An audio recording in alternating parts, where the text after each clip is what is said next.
Hello, everyone. I'm Kajal Mullapudi, founder of corporate training organization Latent Crafts, and we cater to corporates globally with their learning solutions. In today's interview, I'd like to give a warm welcome to occupational therapist Yash Gupta. Yash has a bachelor's degree in occupational therapy from Seth GS Medical College and KEM Hospital, Mumbai. He has a total experience of 3 years and he's treated more than 100 children with developmental disorders. He's currently an occupational therapist at Nurturing Mind Clinic. Welcome, Yash. It's so nice to have you with us today. Thank you, ma'am. How are you doing? Absolutely fine. Great, great. So, Yash, when we talk about an occupational therapist, there are so many questions, there are so many thoughts that come, to a person's mind or to a parent's mind. So, for all the audience who's watching this video, can you please tell us in simple words who is an occupational therapist and how exactly does this occupational therapist help in the overall development of a child? Well, occupational therapy, it's a very broad term, ma'am. It's occupational therapists. These are modern healthcare professionals. We are healthcare professionals passed out from medical colleges, and this profession was designed, or these professionals are treat like they are taught in such a way that the parent they understand the patients and not only their problems. Like these are modern healthcare professionals who can understand you along with your disorders and or along with your diseases. They help you with all your daily activities and anything you need and how you have to do it independently. They make you independent while treating up your disease. So to sum it up, like OTs are modern healthcare professionals. They understand you, they understand your disorders, and they care about you. In a particular area of child development, or you can say pediatric occupational therapy, a OT makes age appropriate developmental strategies if the child is delayed in his development, or modify the environment in such a way that the child can develop their daily living activities, right from their understanding to their daily living activities like dressing, eating, taking a bath, etc., or even academics. So I guess that's very easy and simple definition of OT. Otherwise, occupational therapists also work in orthopedic settings, in geriatric, or you can say taking care of elders. They work in mental care settings. They work in NICUs with very small infants. They work with general hospitals, neurological patients, etc. So it's a broad area where OTs work. Wow, that's a huge space, right from the time the children could be infants to the time they develop, and even when they become adults, from what I hear you say, there are spaces and OT does help. I'm sure, in most of the professions, there's always this reason why a person took it up, or, there's a purpose why. So, what was your purpose? What really inspired you to take up this as a career? Well, I since childhood I always wanted to, add value and have a long-lasting impact in anyone's life. That was my motto. Like always wanted to make something good about people. And I was always a person who was having a different kind of choice. So like always making a long-lasting impact with a different choice. Like I like when people say, okay, you're doing something different. That is what took me up going to occupational therapy. And from my personality, I was always a people's person. I never liked working on a laptop or working alone. I always liked working with people, working with actual lives. And this profession gives me all of them, all boxes ticked. It's so beautiful when you said, do something different, being a people's person, create an impact. And, at the start, we also spoke that, you've looked at kids, over 100 kids, you've looked at with developmental disorders. So, I'm sure in this space, there's a lot of work that you're doing and making a change to a lot of lives, Yes. which is really, really good. If I had to look at this from a parent's perspective, when should a parent really come to an occupational therapist specifically? Well, There are multiple occasions when a occupational therapist can be consulted by a parent specifically for their child. For example, if you find that your child's development is not appropriate, even if you have one single doubt, I will suggest go to a therapist or go to a doctor. They will guide you to an occupational therapist. If your child is having some behavioral issues, any sensory issues, any academic issues, handwriting issues, or is not able to carry their daily activities, or he's dependent on you, not age appropriately. For example, a 6-year old but not eating food, or a 7-year old but not taking bath on his own. That's dependency, which a child should not have.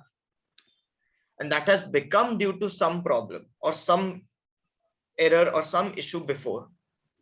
That is when you can seek an occupational therapist help, so that he can guide you how to make your child independent at every aspect.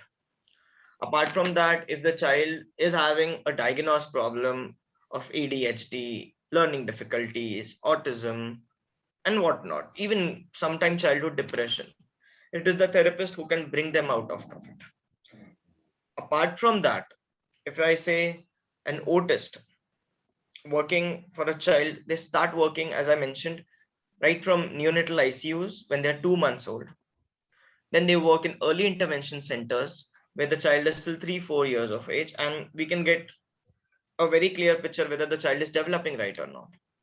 School settings or school adaptations where children have problems with academic issues, handwriting, reading, writing. To give you a very subtle example, Dar is Zameen Par, a very good movie which has showcased this. Post that, it's vocational guidance. Sometimes people are not well equipped to work properly. So vocationally training them. After that, when the life ends, when it is at the end part, you can say hospice care or care of ending life. These are cancer patients. These are patients who are, medically, the doctors have given them, okay, you will be living so this much time. So how you can fulfill their life, that's what a therapist do. That's what an occupational therapist do. And the list goes on like that. Wow, that's a lot, from what you're saying from the beginning till the end. And at the start, you also said that, an occupational therapist can work right from the time the child is born. And now you also said even till the end. Yeah. But specifically for Yash as an autist, is there a specific age group of children that you really work with? Yes, yes. I actually treat all age groups, but my expertise lies in 2 years to 10 years of age of children with particular developmental disorders. And I'm good at it. So all the parents out there who are listening, if you have children between the age of 2 to 10 and you feel there could be a developmental disorder, Yash is a notice that you could definitely reach out to. Yash, a lot of times as a parent, and I'm talking about this purely as a parent, if I need to go to a therapist or even a regular doctor, a lot of times I would have this question saying, hey, is the person genuine or not? So, you as a therapist and in this space for so long, can you share some tips for parents? How could we go back and really check if that therapist is genuine in the field that they are in? Because at the end of the day, we are also taking our children, right, to that therapist. So, anything that you can share with us? Well, ma'am, that's a very good question, and people should know about it. So, first of all, to the parents, I would like to give an answer. Don't fear from your therapist, even if you're taking them. Ask them for their license. In India, there is All India Occupational Therapy Association, which certifies people. In the state of Maharashtra, where I practice in Pune, you can say there is Maharashtra Occupational Therapy and Physiotherapy Council, which gives us practicing license and an ID card. You can ask for that ID card. You can ask for our degrees. Occupational therapy itself is a 4.5 years course from a reputed medical college. No one can stand up and say, I provide occupational therapy. No, it's an occupational therapist who has completed the course, completed their internships, number of clinical hours, and then they can practice. So for number one, ask for a license, ask for the ID card. If not an ID, ask for a degree. Look in the clinic whether they have placed their degrees, placed their license, framed them, or wall hang them. Ask for, sir, Can I know more about you? How much experience do you have? Sir, what is the disease? Don't get feared. Okay, sir, you go and you treat. No. As a parent, get involved in the treatment. That will help you. That will help your child, because ultimately it's time which we have, which is a very short window in developmental disorders which need to be grabbed. And if any quacker or any malpractitioner wastes that time, it is your loss, not the therapist or anyone else. It's your child's loss. Right. Ask for it. So it's okay for the parents to go ahead and ask for this information to give. Yes, you can ask for an ID. Yes, obviously you can ask it like, may I see your ID card, please? Obviously they show it. They have to show it. Fair enough. Fair enough. And I'm sure in this space, when you meet children, parents, both, there are some challenges that you would face as well. So, what are some of the typical challenges Yash would see on a daily basis? On a daily basis, when I talk to parents, when I treat children, the first and the major challenge I see is that the parents are not able to make time for their kids. They always encounter us saying, sir, earlier also parents never used to give us time. Means their parents, the grandparents right now. But earlier the scenario was different. Each person, there were 10 people in the house and one or two children, and each person used to give time, half an hour, 1 hour each. So the work used to get divided easily.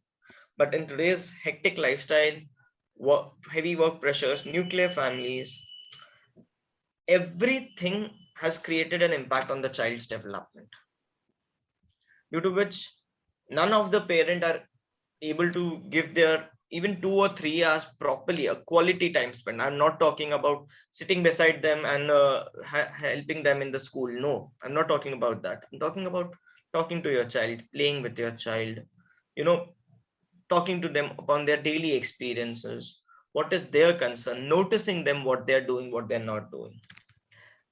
The second problem which I face, not on a daily basis, but yes, 3 to 4 times a week, when I see a parent whose child has just diagnosed with a developmental problem, it is lack of acceptance. They are only finding answers. Why did this happen? How can my child have this problem? The sooner you expect you expect you I'm sorry, the sooner you accept the problem, the better you can come up with an outcome and seek professional help. The third problem which I see is parents not taking professional help and seeking help from other sources. Google parents sometimes, they go out to other parents, they go out to people, but they don't seek professional help. Yes, sometimes honestly that the parent might not know or might have a wrong experience, but there's always light of hope. Go and seek help, talk to people and tell about your problem. If you hide your problem, no one can help you out.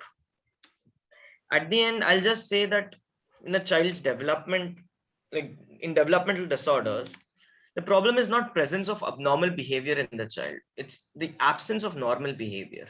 And the earlier you recognize it, the better it is. Apart from all these, it's the screen time also. That sums up to the first point that, parents lack time for kids. That's why they give them mobile phones, iPads, and televisions. I think they should avoid it. Yeah, that's it. So, all the parents who are listening out there, those are some, challenges, but also some food for thought for us. And thank you, Yash, for sharing that with us.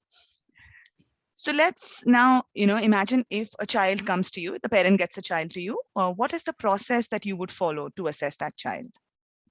Then there's a simple two-step process. We interview the parent.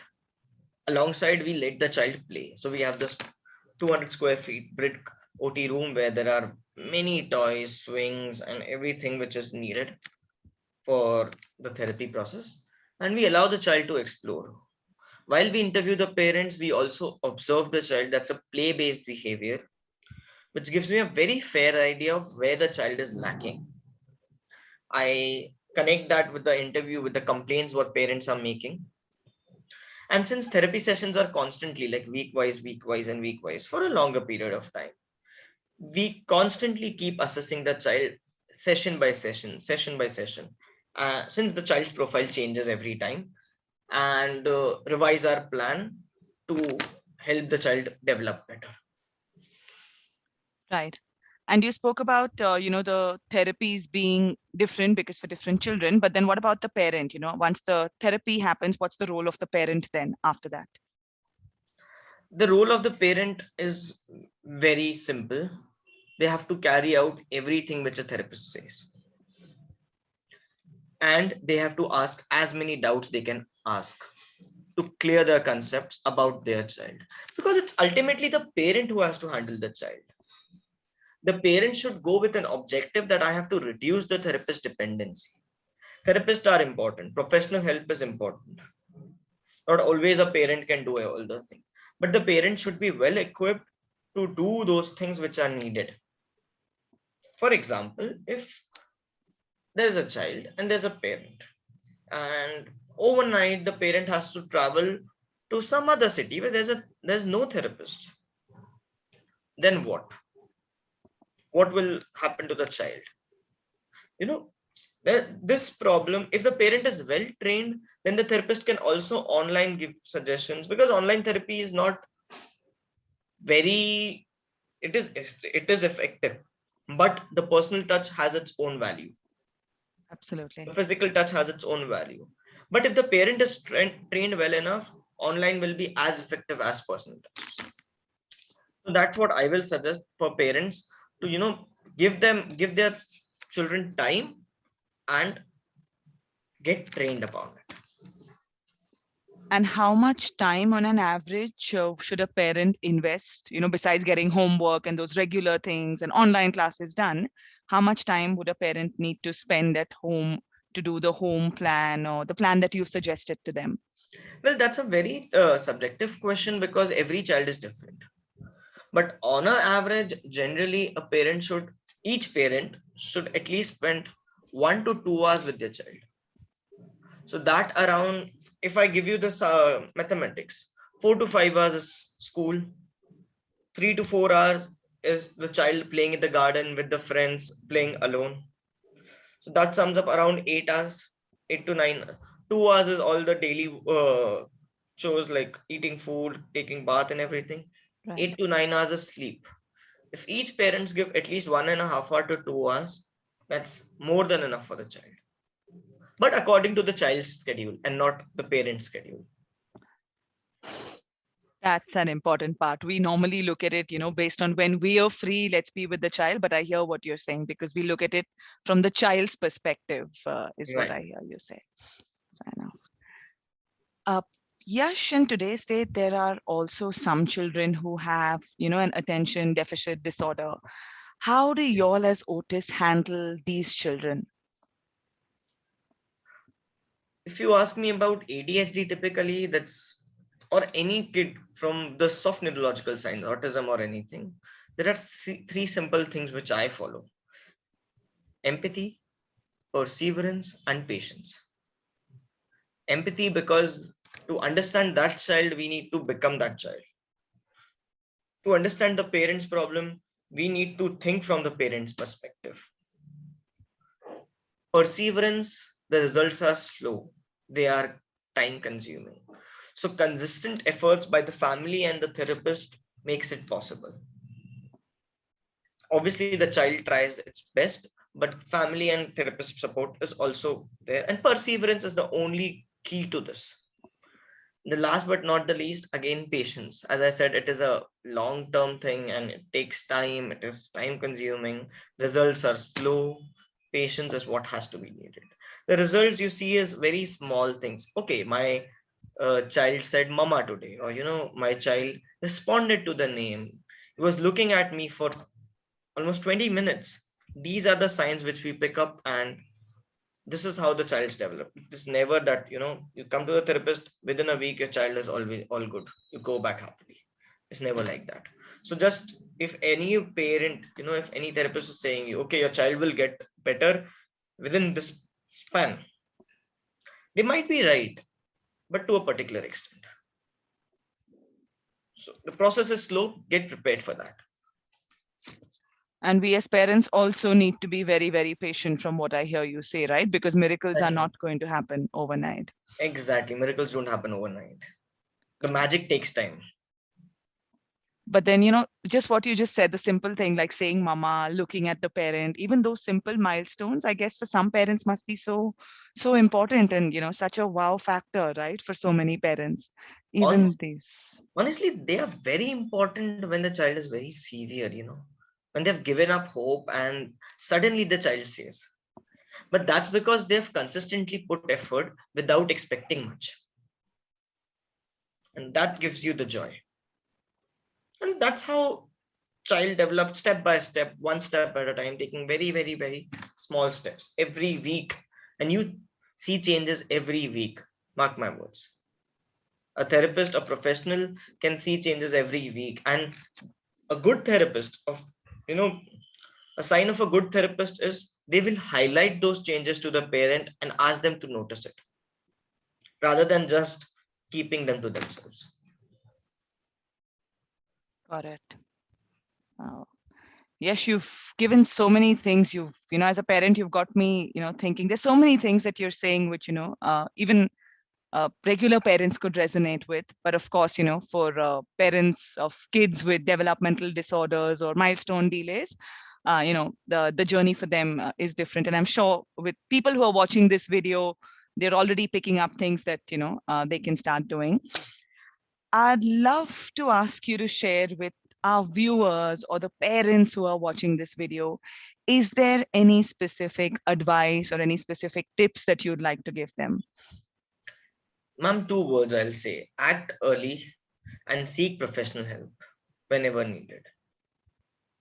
If you feel even once that, okay, my child is not speaking, there is some problem I can feel with my child, go and take professional help. Don't wait, because these signs are picked up very early, like 2 years, 3 years, 3.5 years.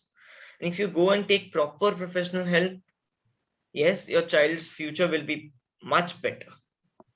And trust me, with experience, I can say, if you're not taking professional help at the right time, or you're waiting till 5, 7, 6 or 10 years of age, post that, the conditions are very difficult to handle, and it will come on to you as a parent, and no one else will take care.